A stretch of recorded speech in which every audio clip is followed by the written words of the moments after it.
look at this.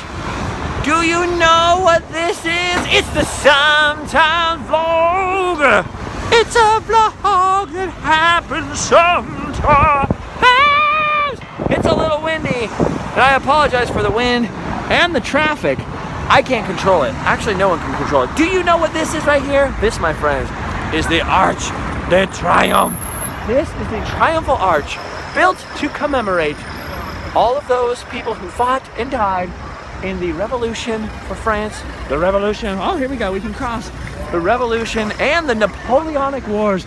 The Arc de Triomphe, a very famous symbol of Paris, which is where we are now. Let's go and take a little bit of a closer look, shall we? Now, we can't get all the way up to it. The Arc, everyone here says Arc de Triomphe. I can't really say it that way very good because I sound foolish. So I'm just going to say the arch. The arch here is a very historic landmark, obviously commemorating the very first veterans of the Republic of France when it split itself from the monarchy and became the French Republic and was headed up by Napoleon, who went and everybody fought a bunch of wars and conquered things like Egypt and all those far away wonderful places. And look at that. So at nighttime, I can't figure out how to get really close up to it. There was a military thing going on. I think now they're letting tourists back up close to it, but that's neither here nor there. We will have to save a closer look than this of the Arc de Triomphe for another time. But look at that, a very famous symbol of Paris. And the craziest part is this giant traffic roundabout going around it. For some reason, I always thought that you could drive through that thing. Oh no, heck no, you can't. The tomb of the unknown soldier for World War I is at the base there with an eternal flame. I don't know if you can see it. There are names of generals and people who fought and died for France inscribed in it. So it's a very sacred monument to the country.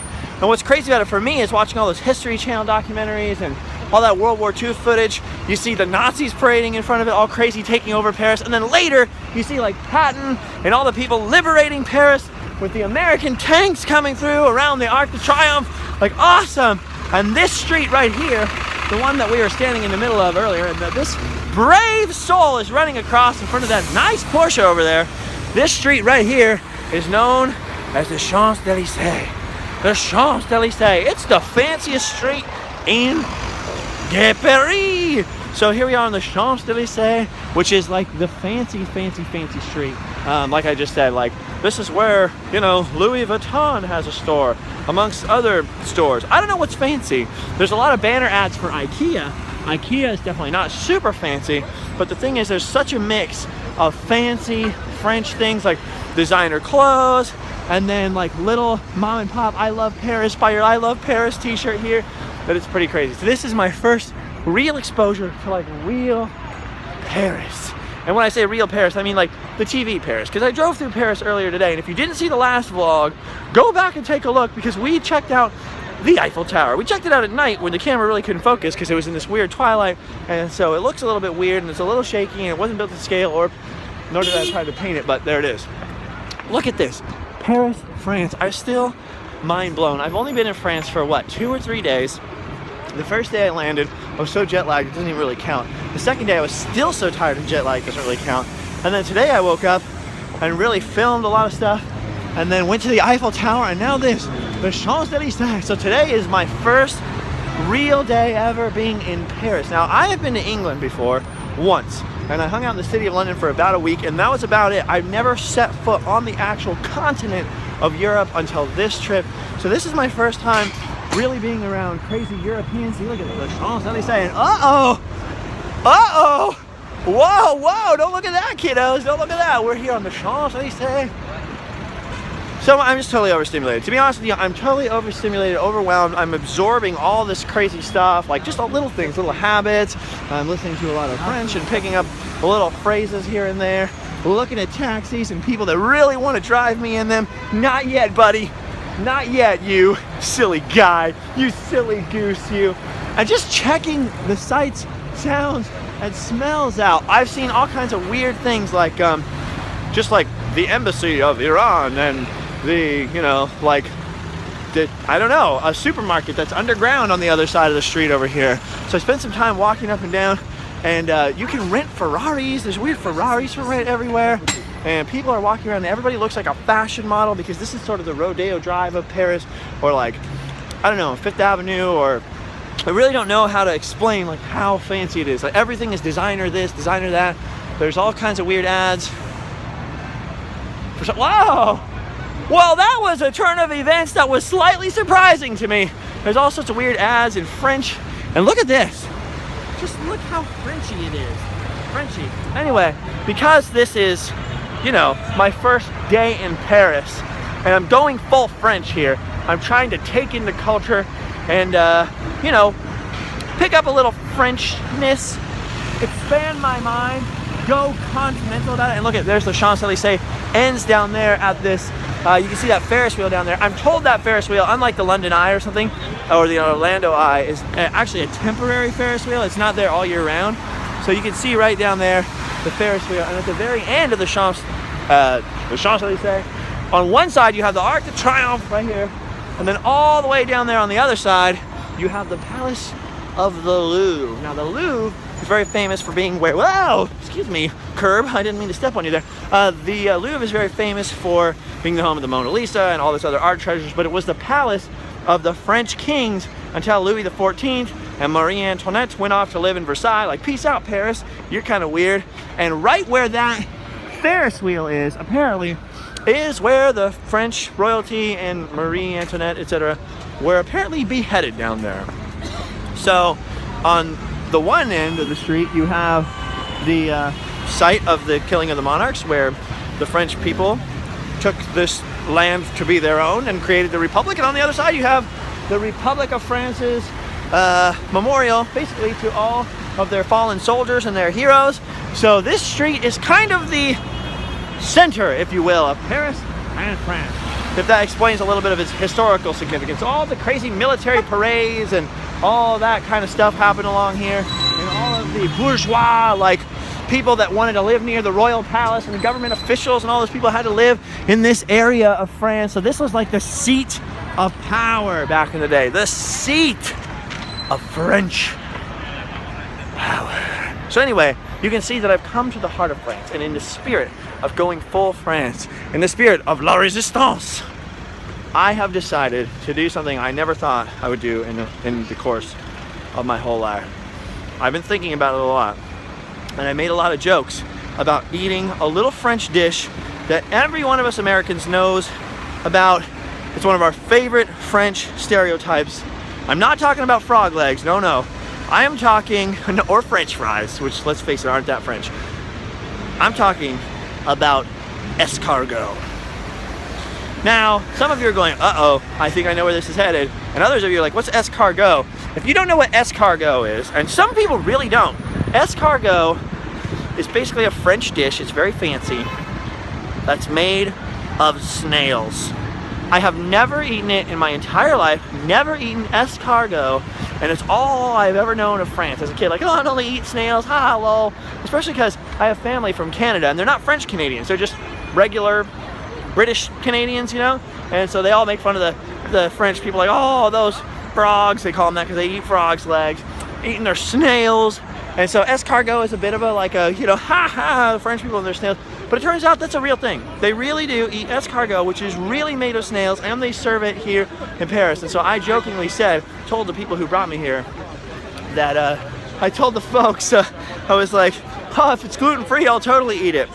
Well, it turns out they found a cafe on the Champs Elysees where they have gluten-free escargot. Should I try it? Should I try snails? By the way, look at this.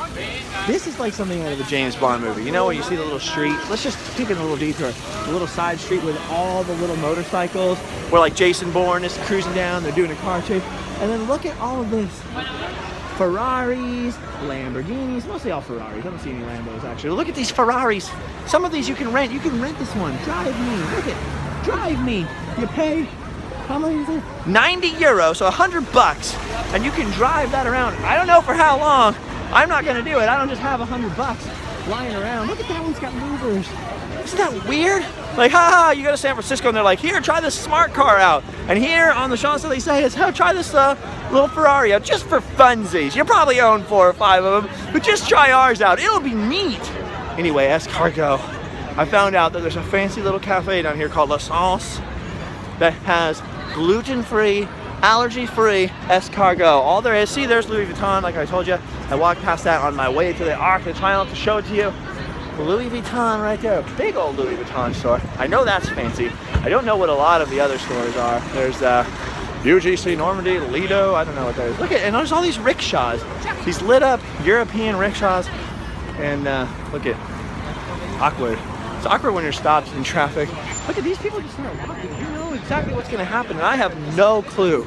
So down here is a place to ask. I'm thinking about it, okay? Now I made a solemn oath that I would try the escargot. If I came to France, someone brought me here and it was gluten-free, I said that I would try it.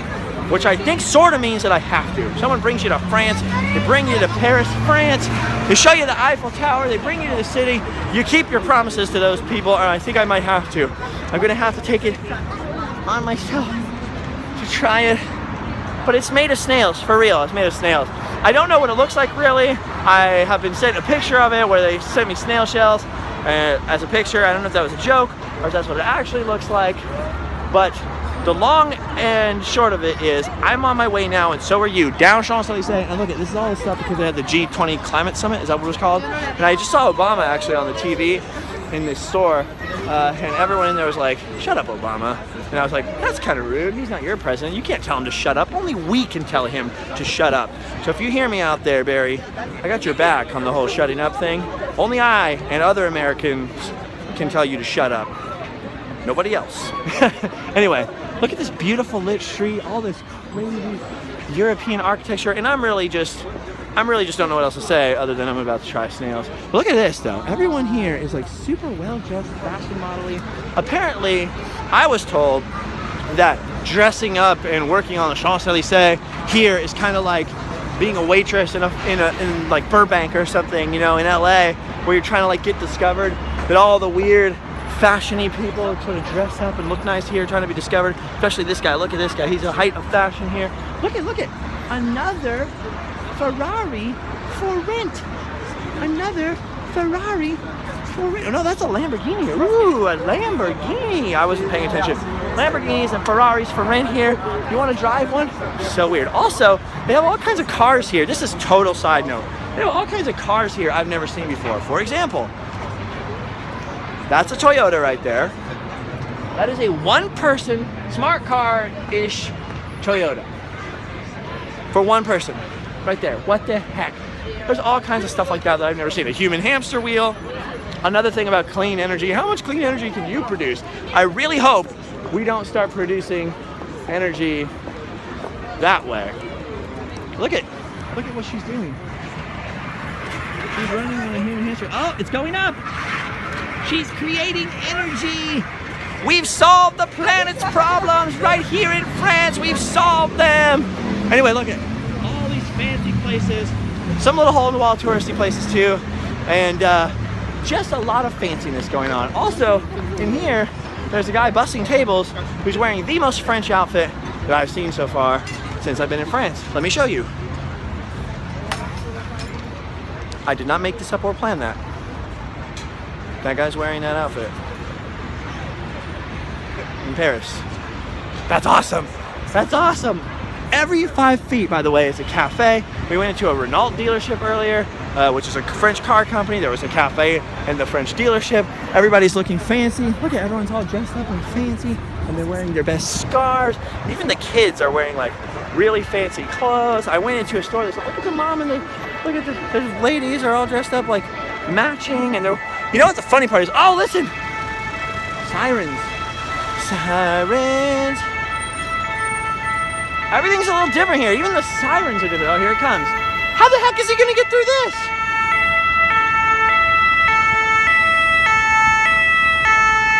He's stuck there. What's he gonna do? Gridlock, friends. Gridlock in France. Oh, there are some traffic lights. That siren is so unbelievably weird to an American ear. Oh, well, good thing he was going right there. Oh, and also where he's turning around is actually right next to something I was going to mention. Right there is an H&M. Right there is a Levi's store. And there's a bunch of stores like that where like H&M, I shop at H&M. I got the scarf at an H&M for like $5, you know? And I think I'm wearing a shirt actually, a t-shirt. I got at H&M for $6. So in the States, H&M, no big deal, you know what I mean? Just like a normal, like it's okay, it's nice-ish, it's cool looking stuff, but it's very cheap. And here there's some really fancy stuff, and people are paying a lot of euros to wear H&M, so the European people are all like, oh, cool American stuff. And I'm walking by seeing all their weird European outlet stores and going like, wow, these clothes look so cool. Why is everyone so well dressed? So it's kind of a weird, interesting thing. Levi's are super expensive. Over there is like the biggest Sephora store I've ever seen in my life. There's a Tommy Hilfiger over here with the colors of France right on the flag, right on the logo. Was that planned? And then just down here, just past the Renault dealership, is La Sauce. The cafe, I think I'm pronouncing that right. It's L'_ASANCE, La Sauce, I think. And that, my friends, is where we go, the ultimate. So I just thought, hey, why not take you guys on my little walkabout the streets of Paris. Not any side streets, not real Paris where all the real people live, but fashionable, crazy. Whoa, look at that car right there. What is that car? Fashionable, crazy, stereotypical Paris with the fanciness and the guy whistling at someone and nobody. Who are you whistling at, sir? Me? You want me to come over there? He's not gesturing to me. There's no way he is. Look at this place. Isn't it wild? It's like something out of a movie. Like, obviously the go-to movie in my head, I want to be like, it's like something out of Ratatouille, but it's not. It looks a lot like London, but the roofs are all like super French. I'm gonna sound stupid no matter how I try to describe this with my mouth hole. I'm gonna be like, hey, it looks so French here. Well, duh, it's in France. It could look like a Mexican village and it would look French because it's in France. Never mind. Let's not get semantical about it. Let's cross the street, I think illegally, and get run over by a Mercedes-Benz, whoop, and trip in the street and make silliness out of ourselves in a very loud, English-speaking American way. Look at this kid. Now that kid's going turbo. That kid could power New York City. Anyway, here we go. The Renault dealership I was talking about. And down here, La Sauce. I don't think I'm pronouncing it right. La Sauce, La Sauce. I heard someone else pronounce it before, and I was trying to mimic them, but it's not working. Also, these trees are covered by these things that I keep tripping on. So everywhere I go, I'm being loud and obnoxious and very, very American, holding up my smartphone and talking in as loud a voice as I can, and making sure that they remember that liberty and justice for all on the heart of the give me your tired and your poor and the Statue of Liberty. And I am really too poor to be hanging out on the street. But you know what they say, live fast, die poor. So you can't take it with you, you gotta spend it. Not fancy cars necessarily, but maybe, just maybe, right in here, inside of this little cafe, where they serve snails. All right, guys, this is the big moment. Can I do it? Should I do it? Will I do it?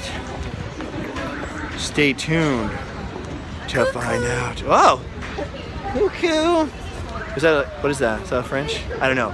Okay, fine. She's calling me a cuckoo. She's calling me a cuckoo. She thinks I won't do it. She thinks I won't do it. Oh yeah, cuckoo lady? Well, check this out.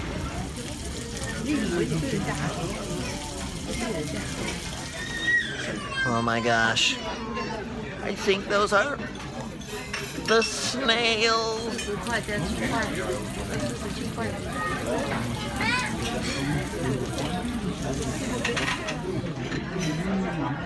The most French-looking waiter in the world just brought me this. The snails are in it. They're in. You gotta use this thing to get out the snail.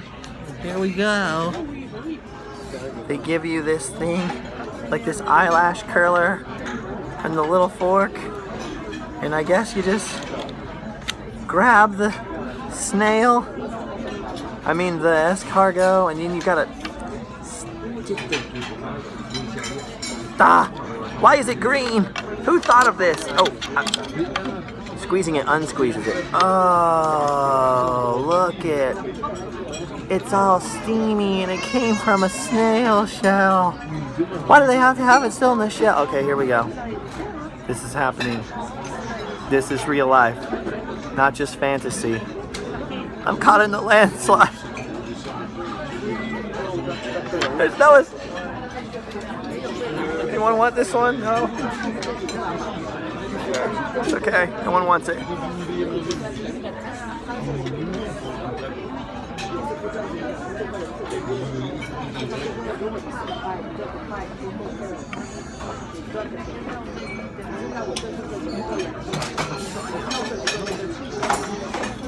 This is much chewier than I expected.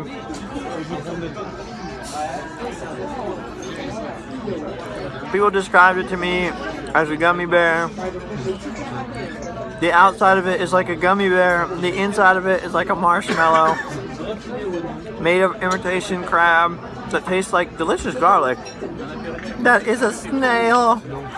Ah! See? This thing was alive once with eyes. It probably has a family somewhere and I'm eating it. Whoa. He was probably in somebody's garden, minding his own business, and along came a mean Frenchman with some sort of net and stuck a fork down in his shell and pulled out his little... This is really hard to do. Just want to say, oh, look at this. This is the most... Look at it, guys. That's a snail body. I bet his name was Henry. No, he was French. He's from Normandy. I bet his name is Jacques. His great-great-grandfather snail probably saw D-Day happen. And now, he is my dinner. Be our guest. Be our guest. But our escargot. I really can't think about what this is. Wait, where's the head? I don't think I want to think about that. Okay, here we go. Try number 2.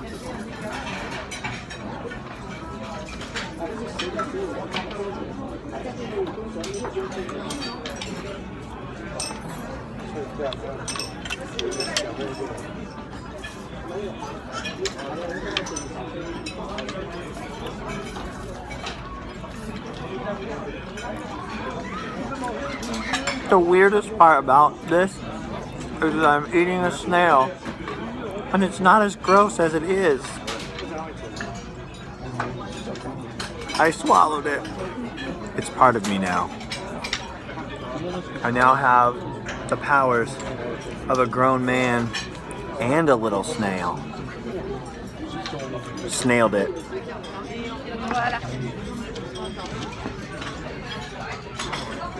Merci. Au revoir, snails. Au revoir. Well, I did it. I survived. Lol sauce. Brazier Parisienne. Wait a minute. Does that mean what I think I mean? Brazier? Parisian? Brazier? Anyway, I survived that. I survived the snail so far. I don't think it poisoned me yet.